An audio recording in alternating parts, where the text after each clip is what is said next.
तो इसमें हमने क्या देखा था कि, जो पार्ट डी था उसमें हमने देखा था कि compounding more than once a year हो रहा था।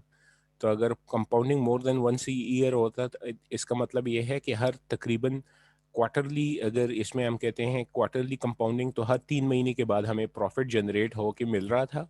और दैट 3 मंथ्स प्रॉफिट जो जनरेट हो रहा था वो री इन्वेस्ट हो रहा था। और ऊपर जो था वो profit eight the end of year generate हो रहा था, यानी साल के आखिर में सिर्फ और सिर्फ प्रॉफिट जनरेट हो के मिल रहा था। So that is main difference in that. जो पार्ट एफ है उसको अगर देखें, eight the end of 10 year how much is $100 initial deposit worth assuming an annual interest rate of 10% compounding. फिर एनुअली है, कंपाउंडेड एनुअली पहला है, यानी सिंपली आप कह दें, फिर सेमी एनुअली, फिर क्वार्टरली, फिर कंटिन्यूसली। तो ये सिंपल है। अच्छा, कंटिन्यूसली इसमें एक चीज़ नई आ गई है, इसको भी देख लेते हैं। तो इसको मैं बल्कि उस पे कर देता हूँ वाइट बोर्ड पे, ठीक है, एक्सेल के बजाय वाइट बोर्ड, या एक्सेल पे ही कर दूँ? चलिए एक्सेल पे कर देते हैं, सर एक्सेप्ट कर दें। ठीक है, एक्सेल पे। अच्छा, सबसे पहले हम क्या करेंगे, हमेशा जब भी आप क्वेश्चन एनालाइज करेंगे उसके लिए आपने सबसे पहले गिवन डाटा देखना है कि हमें गिवन डाटा क्या क्या है। तो सबसे पहले इसमें देख लेते हैं कि हमारे पास गिवन क्या है। वो कहता है, सबसे पहले वो कह रहा है eight the end of 10 years. तो ये क्या मिल गया हमें? एन सर मिल गया, यस, ठीक है, एन मिल गया। हमें एन मिल गया। तो हम कहेंगे एन जो है, आ, वो 10 है। हाँ, एन जो है वो 10 है।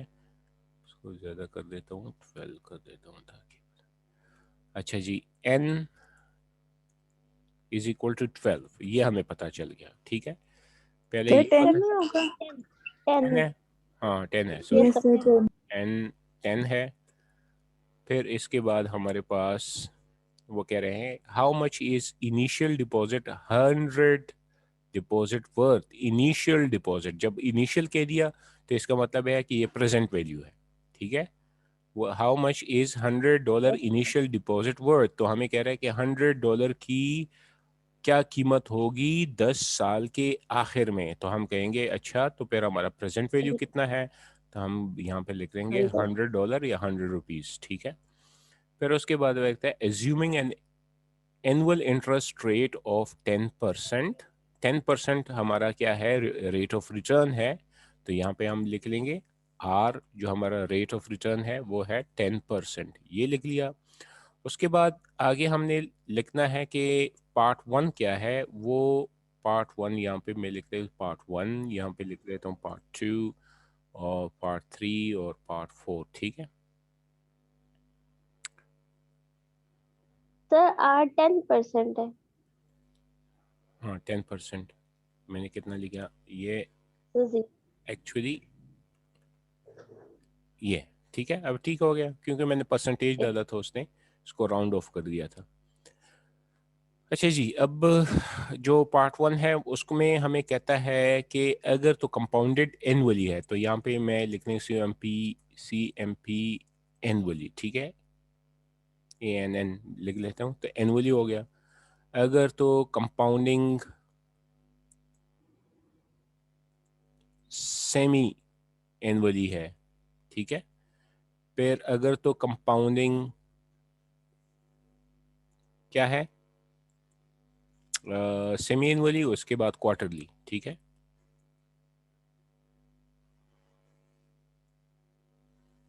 क्वार्टरली है,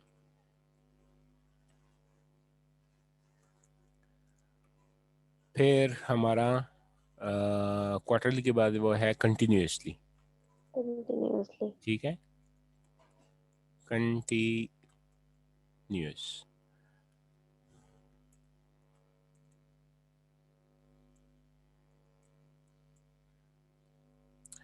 अच्छा, कंटिन्यूसली है आखिर में। ये हमारे पास गिवन डेटा है। अब हमने कैलकुलेट क्या करना है, हमें जो मांगा गया है वो मांगा गया है फ्यूचर वैल्यू, ठीक है। फ्यूचर वैल्यू इज नीडेड, ठीक है। तो फ्यूचर वैल्यू अगर हमें फॉर्मूला याद पड़ता है, तो फॉर्मूला क्या है, present value present value bracket 1 multiply plus by r multiply by 1 plus 1 plus, और यहाँ पे r हमारा फॉर्मूला क्योंकि हमें कंपाउंडिंग दिया गया है तो कंपाउंडिंग में हम क्या करेंगे, m को शामिल करेंगे। तो r को मैंने r क्या by कहा, m divided by r by m m m करना है, ठीक है। m और raise to bracket power raised to power n by n multiply m n multiply by n m करना by है, n मल्टीप्लाई बाय m करना है। तो ये m हमारा जेनेरिक फॉर्मूला बन गएंगे कि इस फॉर्मूले के मुताबिक हमने इसको सॉल्व करना है क्वेश्चन को, ठीक है। ये हमारे पास फॉर्मूला आ गया। अच्छा, यहाँ पे मैं m भी लिख लेता हूँ, बल्कि मैं ऐसे कर देता हूँ कि इसको थोड़ा सा नीचे लिख लेता हूँ, कंट्रोल x, और ये यहाँ पे लिख लेता हूँ कंट्रोल v, ठीक है। यहाँ पे मैं लिख लूंगा m। तो m क्या चीज है, हमारा नंबर ऑफ कंपाउंडिंग है ना, yes sir sir number of compounding. अगर एनुअल कंपाउंडिंग है तो एन m कितना होगा, 12 होगा सर। हाँ नहीं, अगर 12 कंपाउंडिंग एनुअल है तो साल में कितनी दफा कंपाउंड होगा, एक बार ना, एक दफा होगा सर। एक दफा होगा। yes sir अच्छा, अगर सेमी एनुअल है तो m कितना हो जाएगा, sir 2 दफा। 2 दफा, तो वेरी गुड। और अगर क्वार्टरली है तो कितना हो जाएगा, 4 दफा। 4 दफा, 4 दफा। ठीक है। और अगर कंटिन्यूअस है तो कितनी दफा हो जाएगा, हम कहेंगे इनडेफिनेट, divide ठीक है। ये इनडेफिनेट हो जाएगा। इनडेफिनेट का मतलब है कि कभी भी खत्म नहीं होगा, कंटिन्यूस नहीं होगा, हर सेकंड पे प्रॉफिट जनरेट हो रहा है, हर सेकंड पे प्रॉफिट जनरेट हो रहा है। समझ आ रही है, इसको yes कहते हैं sir कंटिन्यूअस। अच्छा, कंटिन्यूअस के लिए फॉर्मूला फिर हमने चेंज करना होगा, उसको सेपरेटली देखेंगे। अच्छा, यहाँ पे अगर तो इस फॉर्मूले में हम क्या करें, इस फॉर्मूले को यूज करना शुरू कर दें, तो हमने एक्सेल को सिर्फ बनाना है, या हमने इसको मैनुअली अगर सॉल्व करना चाहते हैं तो मैनुअली भी सॉल्व कर सकते हैं। देखिए, इस फॉर्मूले में हमने अब वैल्यू डालनी है। पार्ट 1 के लिए अगर वैल्यू डालनी है तो हम क्या क्या क्या वैल्यू डालेंगे, 100 की वैल्यू डाल देंगे, 10% डाल देंगे, इसको डिवाइड करेंगे 1 पे, फिर रिज टू पावर कितना कर देंगे, 10 ईयर है, raise to power 10 multiply by 1 कर देंगे, ठीक है। ये हो जाएगा फर्स्ट ईयर के लिए। जो पार्ट 2 है, पार्ट 2, ठीक है, पार्ट 2 के लिए क्या करेंगे, प्रेजेंट वैल्यू वही है 100, 1 प्लस, और रेट कितना है, वही 10% है। 10% को इस बार कितने पे डिवाइड करेंगे, 2 पे डिवाइड करेंगे 2 और पे डिवाइड मल्टीप्लाई। करेंगे, फिर जो 10 है इसको मल्टीप्लाई कर देंगे 2 से, ठीक है। जी और फिर इस तरह ये यही फॉर्मूला में हम फिर बाकी तो वही सारी वैल्यू है, लेकिन m की वैल्यू क्या हो रही है, चेंज हो रही है। तो इस तरह हमें जो फ्यूचर वैल्यू है वो मिल जाएगी हर एक का। तो कंटिन्यूअस में हम कौन सी वैल्यू पुट करेंगे किसमें, हाँ, पुट कंटिन्यूस का जो करेंगे फॉर्मूला है वो सेपरेट है। वो कंटिन्यूस का जो फॉर्मूला है वो मैं यहाँ पे लिख लेता हूँ। कैसे व्हेन किधर गया, when compounding is continuous,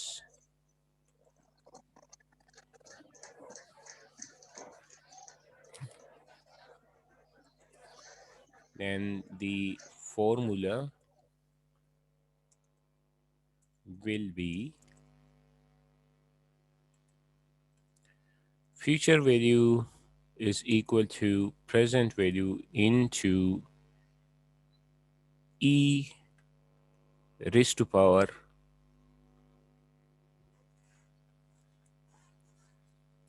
r n, ठीक है।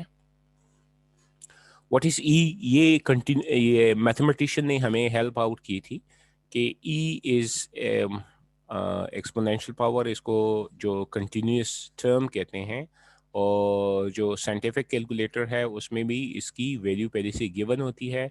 और बल्कि बुक में अगर आपको मैं दिखा दूं तो बुक में भी ये वैल्यू, सॉरी जरूरत नहीं है, अब मुझे चाहिए ये,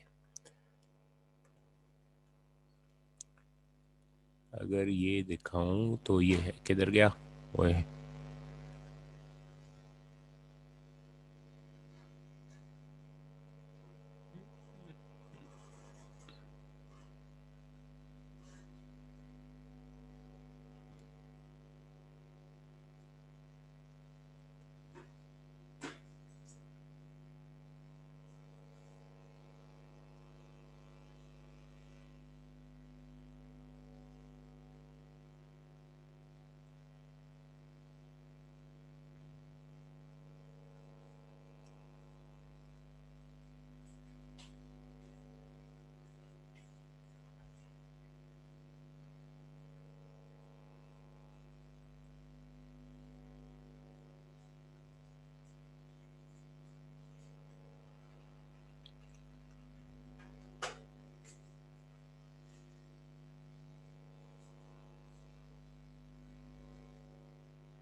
ये है, ये है, इसकी वैल्यू होती है ये ये 2.71 है। 2.71828। This is yes. Given value, ठीक है। ये अगर साइंटिफिक कैलकुलेटर में भी आप ढूंढ के निकालें, so when ever you press that E, so it will give you this thing. E is approximately equal to 2.71828, ठीक है। और ये होता है तब कि हमारा जो m है वो इन्फिनिट हो जाए, ठीक है। जब हमारा m इन्फिनिट हो जाए, तो यानी इन्फिनिट का मतलब ये है कि हर मिली सेकेंड पे वो क्या हो रहा है, जनरेट हो रहा है, हर मिली सेकेंड पे जनरेट हो रहा है, तो कंटिन्यूस जनरेशन है, उसमें कोई यानी रुकावट नहीं है। सो देन हम जो है इसको ई के साथ क्या करते हैं, सॉल्व करने की कोशिश करते हैं, यस सर। ठीक है। अच्छा जी, बैक टू द क्वेश्चन। इसको आप लोग कैलकुलेट करें, मुझे आंसर बताएं, फिर मैं यहाँ पे आंसर देखूंगा कि आप लोगों का आंसर ठीक है या गलत है। पार्ट 1, पार्ट 2, पार्ट 3 सर और फिर सारे पार्ट सॉल्व 4, करके ठीक फिर है। बताएंगे। जल्दी से कैलकुलेट करें और फिर बताएं आपका आंसर पार्ट 1 के लिए क्या आया।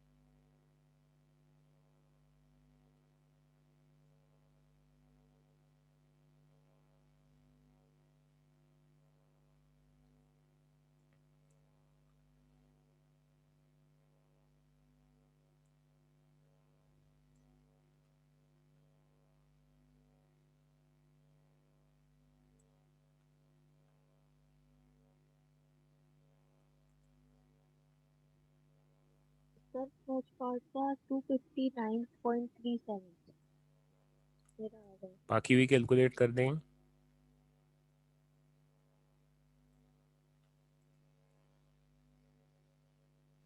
सर मेरा आंसर तो 259.37 आ रहा है।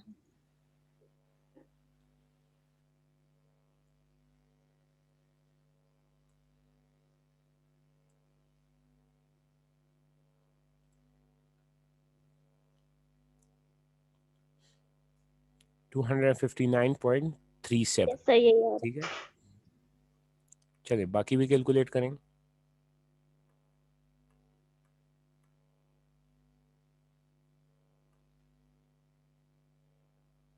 सेकंड कितना आएगा?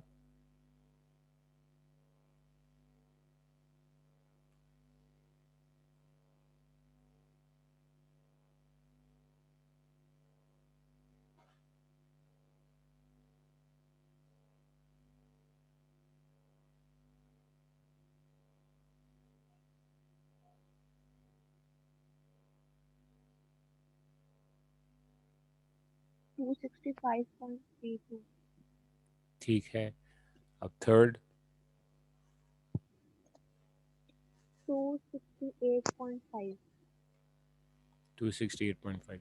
अच्छा देखें, अगर आप देखें तो हमारा जो रेट ऑफ रिटर्न है वो 10% है, लेकिन हर एक पार्ट में आप देखते हैं कि हमारा फ्यूचर वैल्यू क्या कर रहा है, क्या हो रहा है फ्यूचर वैल्यू को, जितनी कंपाउंडिंग ज़्यादा हो रही है उतनी ही फ्यूचर वैल्यू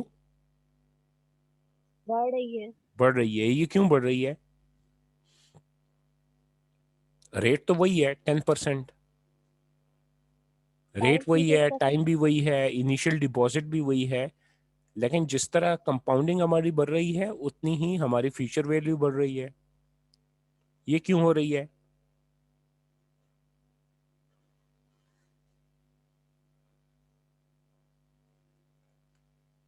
जी, ज्यादा री इन्वेस्ट हो रहा है. ज़्यादा री इन्वेस्ट हो रहा है, बिल्कुल। ज़्यादा री इन्वेस्ट किस तरह हो रहा है? ये सर अगर साल में जैसे कंपाउंडिंग एनुअली होती है तो साल में एक दफा इन्वेस्ट होगा, हम्म, लेकिन सेकंड में सेमी एनुअली हो रही है, मतलब 6 महीने के बाद दोबारा इन्वेस्ट करेंगे, वो डबल ज्यादा हाँ, प्रॉफिट जनरेट. सर इसमें लिखा था कि नंबर ऑफ कंपाउंडिंग, तो सर ये ईयरली मतलब कंपाउंडिंग सेमी में सर ये 2 दफा री इन्वेस्ट हो रही है, कंपाउंडिंग क्वार्टरली में 4 दफा हो रही है, तो इस तरह कंटिन्यूसली भी हो रही है, तो इस वजह से सर फ्यूचर वैल्यू भी इंक्रीज हो रही है जैसे जैसे कंपाउंडिंग नंबर इंक्रीज करेगा। ठीक है। आप आप लोगों ने कुछ सही बताया। इसको अगर दोबारा वो example, I had coated an example for you people, like for example if we are talking about any vegetable or fruit shop, so what do you think that vegetable or fruit shop usually generate a profit on their um, you can say money sir daily in how daily basis, right? What about you can say a furniture shop, they will generate the profit on quarterly basis sir. Quarterly basis हो जाएगा या monthly basis हो जाएगा। इसका मतलब क्या है कि for example we are not considering the whole business, हम अगर एक प्रोडक्ट को कंसिडर करें, so we say there are some products which can generate profit daily on the daily basis, and there are some product that require more time and it will require more time to generate profit. तो यहाँ पे सेनुअली semi नहीं compounding annually को अगर हम कहेंगे तो हम क्या कंसिडर करें? We are considering that we have bought one particular asset that will generate profit after 1 year, and then we will rebuy, ठीक है, we will rebuy the same product with the, you can say, the more money that we have got the at the end of first year. तो वो हम उसको क्या कर रहे हैं कि 1 साल बाद वो प्रॉफिट जनरेट करके दे रहा है, और जो प्रॉफिट हमने जनरेट करके मिल गया उसको री इन्वेस्ट कर दिया उसी प्रोडक्ट में। समझ आ रही है? तो इसी तरह अगर सेमी एनुअली करें तो सेमी एनुअली का मतलब यह है कि हमारा ऐसा प्रोडक्ट हमने खरीदा जो कि हमें 6 महीने में क्या हो जाता है, प्रॉफिट जनरेट करके देता है, और जैसे ही वो प्रॉफिट जनरेट करके दे देता है उसी प्रोडक्ट में उसको दोबारा क्या कर देते हैं, इन्वेस्ट कर देते हैं। ठीक है। क्वार्टरली हमें 3 महीने में प्रॉफिट दे रहा है और 3 महीने के बाद दोबारा उसको री इन्वेस्ट कर देते हैं। तो ये देखें, ये साल में एक दफा क्या होता है, री इन्वेस्ट होता है या इन्वेस्ट होता है, ये साल में 2 दफा री इन्वेस्ट हो जाता है। ठीक है, यानी कोई बाहर से और पैसे नहीं लेके आ रहे, हम कहते हैं वही मनी क्या करता है, प्रॉफिट के साथ निकल के दोबारा री इन्वेस्ट हो जाता है। समझ आ गई? तो यस आगे सर। कंपाउंडिंग जितना ज्यादा होगा उसका मतलब ये होगा कि वहां पे हमारे ऑपरेशंस तेज हो रहे हैं। अब आ जाती है कंटिन्यूस के लिए। तो कंटिन्यूस के लिए हमने जो वैल्यू देखी वो क्या थी, 2.78 2.71828। ठीक है, ये वैल्यू अब आप लोगों ने इसमें डाल देना है, इस फॉर्मूला में, प्रेजेंट वैल्यू में। तो अगर इसको डाल देते हैं तो हम कहेंगे, मैं इसको बता देता हूँ, प्रेजेंट वैल्यू 100 है और इसको मल्टीप्लाई करो किससे, 2.71828 71828 Yes, sir. 728, ठीक है। और फिर इसको मैंने कमांड दे दी कि इसको रेज टू पावर कर दो किसका, So 0.1 multiply 10. 0.10 यानी r multiply by the number of period 10, ठीक है। तो आंसर आ गया 271। इसका मतलब क्या है कि हर एक सेकंड पे ये क्या हो रहा है, री इन्वेस्ट हो रहा है, हर एक सेकंड पे री इन्वेस्ट हो रहा है। So this is continuous compounding. Obviously ये जो कंटिन्यूस है इसका यूजेज बहुत कम है, ठीक है। समटाइम्स जो ये इंटरेस्ट बेस्ड इकोनॉमी है वहाँ पे कुछ बैंक्स जो हैं वो कंटिन्यूस फॉर्म पे चार्ज करते हैं और कंटिन्यूस फॉर्म पे कंपनसेट भी करते हैं, ठीक है। यानी अगर आप लोन ले लेते हैं तो आपको वो कंटिन्यूस फॉर्म में चार्ज करना शुरू कर देते हैं। यानी obviously it is for short term loan. जो शॉर्ट टर्म लोन आपने ले लिया, कोई ओवर ड्राफ्ट कर दिया, तो जब तक आपने अपने अकाउंट में पैसे दोबारा डिपॉजिट नहीं किए तब तक वो इसको कंटिन्यूस फॉर्म में चार्ज करते जाएंगे।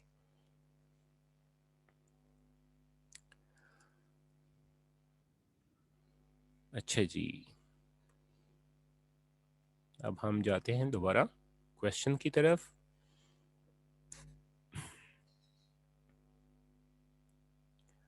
The followings are the exercise in present value। अब ये जितनी भी क्वेश्चन हैं ये सारे यहाँ से ई तक क्या है, प्रेजेंट वैल्यू की कैलकुलेशन है। तो ओबियसली हमारा जो प्रेजेंट वैल्यू का फॉर्मूला है अब हम वो इस्तेमाल करेंगे। Where is present value is equal to future value divide by 1 plus R raised to power n। अगर इसमें more than compounding once a year आ गया तो इसमें m की एडजस्टमेंट करेंगे। And what we have learn how to adjust m is adjusted by, you can see, dividing all r by m and multiplying all n by m। so हमारे पास जो sir ये आपने एक बात सर बताई थी कि m कब आएगा? जब हमारा more than once a year compounding हो, if the compounding is not annually, it is more than annual। for example, it is semi annually, quarterly, monthly, weekly, daily या continuously, तो तब m आएगा। ठीक है सर। अगर कंपाउंडिंग एनुअली है तो फिर नहीं आएगा, ठीक है। अच्छा, keep it mind every time you will see the rate of return is always considered as annual। यानी एनुअल रेट ऑफ रिटर्न है, फिर उसको हम कंपाउंडिंग के साथ एडजस्ट करते हैं कि कंपाउंडिंग उसकी कितनी हो रही है। जो हम कहते हैं ना एनुअल रेट ऑफ रिटर्न, मतलब ये है कि वो रेट जो है वो साल का बताया गया होता है कि साल का इतना रिटर्न है, लेकिन ये कंपाउंड होगा डेली बेसिस पे, वीकली बेसिस पे, मंथली बेसिस पे वगैरह, तो उसकी एडजस्टमेंट हम करते हैं। So right here we have $100 at the end of 3 year is worth how much today। Question क्या है, $100 at the end of 3 year। तो हमें बताया गया है कि अगर 3 साल बाद कोई $100 है तो 3 साल बाद वाला $100 प्रेजेंट वैल्यू हो गया या फ्यूचर वैल्यू हो गया? फ्यूचर वैल्यू होगी। फ्यूचर वैल्यू हो गया। तो यहाँ पे हम एक बार फिर इसको अगर मैं मिटा दूँ और इसको कहूँ कि ये अब हमारा गिवन डेटा नहीं है ना, ये हमारी पार्ट्स हैं, ठीक है। और मैं इसको कहूँगा कि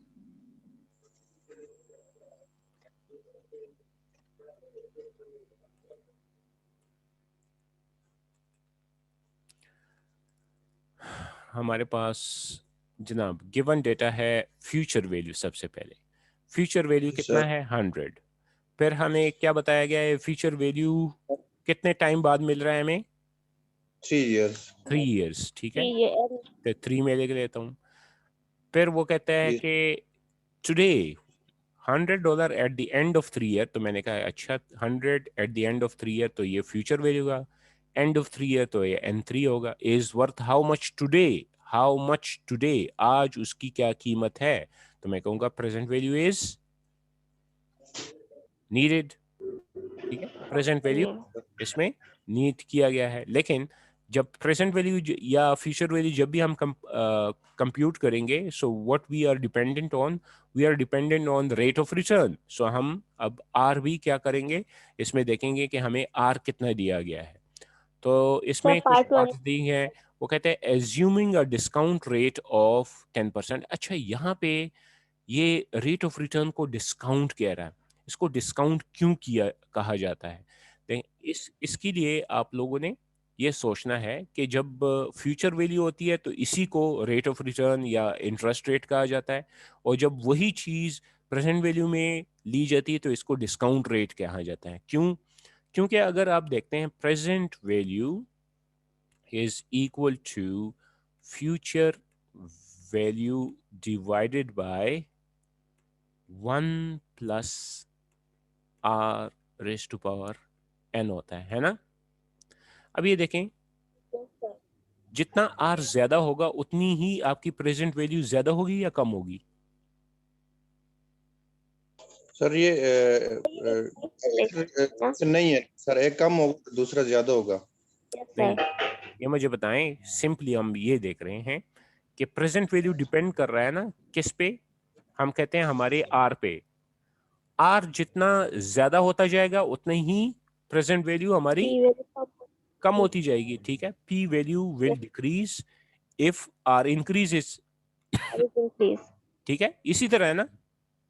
यस सर। Yes, तो इसलिए हम कहते हैं कि ये क्या हो रहा है, हमारा जो फ्यूचर वैल्यू है उसको डिस्काउंट किया जा रहा है, यानी उसको कम किया जा रहा है। तो that's why this are in the present value calculation is known as discount rate. इसको डिस्काउंट रेट इसीलिए कहा जाता है कि because it penalize the future value and determines what is the present value. अच्छा, इसको एक और लिहाज से भी अगर समझा जाए तो वो हम इस तरह समझ सकते हैं कि अगर मैं ये एक्सेल स्प्रेडशीट ले आऊं तो मैं कहूँगा कि हमें बताया गया है कि अगर हमें $100 फ्यूचर में चाहिए 3 साल बाद,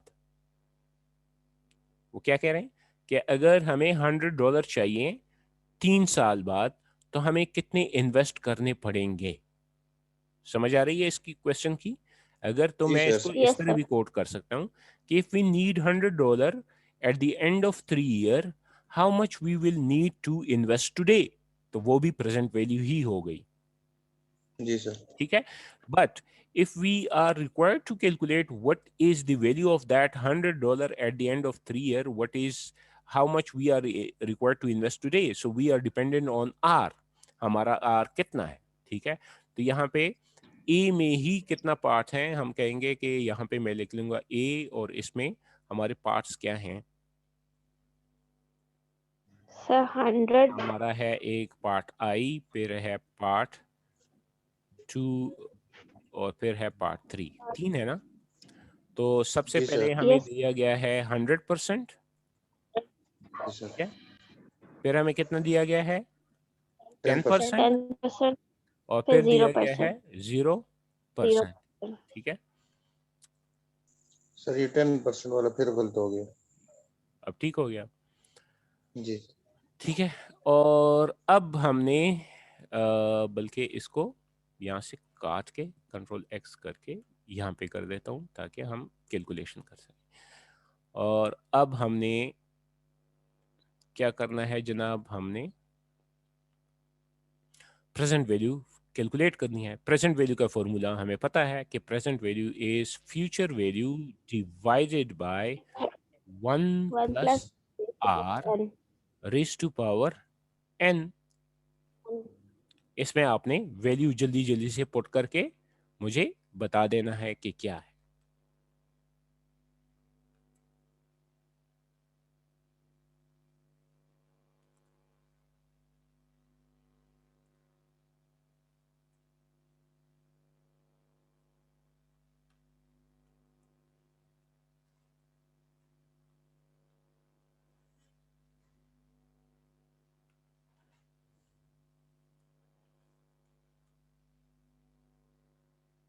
सर फर्स्ट पार्ट का आंसर 12.5 आ रहा है, मेरा भी फर्स्ट 12.5। पार्ट का आंसर सर 10.5। मेरा 100 आ रहा है। 800? नहीं सर, मेरा पूरा 100 आ रहा है टोटल फार्मूला अप्लाई करके आंसर। 100 क्यों आ रहा है? सर 1 प्लस आर जो है वो 1 ही होगा, और नहीं, 1 प्लस आर 1 क्यों हो जाएगा? आर कितना होगा? 1 डिवाइडेड बाय 1 100 1 ही होगा ना सर? 1 ही होगा ना। तो जी 1 जी प्लस ये, अगर तो इसको इस तरह करूं, 1 प्लस आर, अगर सिर्फ इसको आपको बताऊं तो ये क्या है? तो ये है 1 प्लस 100/100 यानी 1। जी जी सर। अभी कितना हो जाएगा? 2 हो जाएगा। 2 हो जाएगा। रिस्ट टू पावर कितना है? -3 है सर। आए, हाँ, 12.5 आ या अब अगर तो मल्टीप्लाई करना है तो -3 है, अगर नहीं है तो डायरेक्टली इस तरह कैलकुलेट करना। अच्छा, इसमें जी मैंने जी सर। डिवाइड नहीं डाला, तो डिवाइड मुझे डालना चाहिए था इस। अच्छा, ये हो जाएगा 2 × 2 इज 4, 4 × 2 इज 6। ठीक है, तो हमारा 100/6 हो जाएगा, सर है ना? 8 है सर, 2 की पावर 3 8 होता है। एक मिनट, इसमें ये फॉर्मूले में मैं, ये मल्टीप्लाई नहीं है, डिवाइड है। ठीक है, तो हमारा क्या है? देखें, फ्यूचर वैल्यू डिवाइडेड बाय, तो हमारा फ्यूचर वैल्यू क्या है? फ्यूचर वैल्यू हमारा है 100। 100। तो हम कहेंगे 100 डिवाइडेड बाय 2⁻³ क्योंकि n3 है ना? 2⁻³ जी 3, तो 2⁻³ का मतलब है 100/6 सर 800 डिवाइडेड बाय 8। है। 800/8 क्यों? फ्यूचर वैल्यू सर हमारा नहीं, कितना है? 100 डिवाइडेड बाय 8, 2 की सर पावर 3 8 होता है ना। 2 हाँ 8 है, सॉरी, ठीक है। 4 2 2 ज़ा 4, 4 4 2 ज़ा 8, तो 8 1 ज़ा, और ये 8 1 ज़ा 8, 2 चला गया तो कितना हो गया?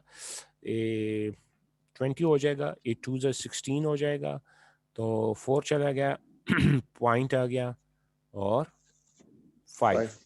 ठीक है, तो 12.5, तो ये आपका आंसर आ जाएगा। अच्छा, आंसर आ जाएगा, और यही मैंने यहाँ पे भी कैलकुलेट किया, 12.5। अच्छा, यहाँ पे कितना होगा आपके ख्याल में? प्रेजेंट वैल्यू ज़्यादा हो जाएगा या कम हो जाएगा? 75.1 ज़्यादा हो जाएगा। क्यों ज़्यादा हो 75.1 जाएगा? क्योंकि डिस्काउंट कम हो गया। जब डिस्काउंट कम होगा तो प्रेजेंट वैल्यू ज़्यादा हो जाएगा। इंक्रीज हो जाएगी। अच्छा, इस पे कैलकुलेट करने की ज़रूरत है या नहीं है? नहीं सर सर। नहीं, नहीं, क्यों? 100 आ जाएगा। 100 ही आएगा, अगर आप कैलकुलेट करें या ना करें तो ये 100 आएगा। इट मीन्स कि आपने जो 100 रुपीज़ आपको मिलेंगी 3 साल बाद, उस पर कोई रिटर्न नहीं है। If it is does not have any return, so obviously then future value and present value will remain same. ठीक है तो ये हो गया आपका पार्ट ए। अब चलते हैं पार्ट बी की तरफ। What is the aggregate present value? अब यहाँ पे आ गया एग्रीगेट प्रेजेंट वैल्यू, मतलब ये है, एग्रीगेट का क्या मतलब है? इकट्ठा। ठीक है, यानी एक नहीं, मल्टीपल चीज हैं, उसको इकट्ठा कर दो तो उसका प्रेजेंट वैल्यू क्या बनता है। तो अब यहाँ पे हमें जो क्वेश्चन मिलने वाला है वो ओबियसली एन्युटीज का मिलने वाला है, यानी हमारा एक इसमें सिंगल अमाउंट पर एन्युटी आ जाएंगे। What is the aggregate present value of 500 received at the end of each of the next 3 years? Question बदल गया, तो अब हमने क्या करना है? यहाँ पे गिवन डेटा को चेंज करना है। ठीक है, और इसको भी चेंज कर देते हैं। तो वो कह रहा है सबसे पहले what is the aggregate present value of 500। वो कह रहा है कि 500 की प्रेजेंट वैल्यू क्या है, तो हम कहेंगे अच्छा 500 की प्रेजेंट वैल्यू मैं कैलकुलेट कर देता हूं, लेकिन मुझे ये बताओ कि ये 500 कब मिलेंगे। तो वो कहता है eight the end of each, यानी हर साल के आखिर में, नेक्स्ट 3 ईयर, 3 सालों तक ये मिलता जाएगा। ठीक है। तो इसका मतलब क्या है कि फ्यूचर वैल्यू जो मेरा है FV वो बराबर है पहले साल के एंड में, यहाँ पे मैं लिख लूंगा, यहाँ पे लिख लूंगा 0 ईयर, ठीक है, यहाँ पे मैं 0 लिख लूंगा तो कोई नहीं, यहाँ पे है eight the end of first year, second year, third year. तो वो मुझे बता रहा है कि फ्यूचर वैल्यू फर्स्ट ईयर जो है वो 500 है, फिर फ्यूचर वैल्यू सेकेंड ईयर जो है वो भी 500 है, फिर फ्यूचर वैल्यू थर्ड ईयर जो है वो भी 500 है। तो हमें बता रहा है कि फर्स्ट ईयर का 500, फिर सेकेंड ईयर का 500 और थर्ड ईयर के 500 एग्रीगेट होके का क्या मतलब है कि जब ये इकट्ठे हो जाएं तो इसकी प्रेजेंट वैल्यू क्या है, प्रेजेंट वैल्यू मांगी गई है। प्रेजेंट वैल्यू आखिर में लिखूंगा, assuming a discount rate of 4% and 25%। अब एन हमें पहले से ही पता है, एन हमारा 3 ईयर है, ठीक है, लेकिन क्योंकि ये मुख्तलिफ हैं तो यहाँ पे मैं लिख लूंगा कि दीज आर एन्स, ठीक है। ये फर्स्ट ईयर N1 हो जाएगा, सेकेंड ईयर N2 हो जाएगा, थर्ड ईयर N3 हो जाएगा। R जो है हमारा कितना है वो भी यहाँ पे लिख लेते हैं। R जो है हमारा 4% वो है और 20 पहले है 4% और 4% और फिर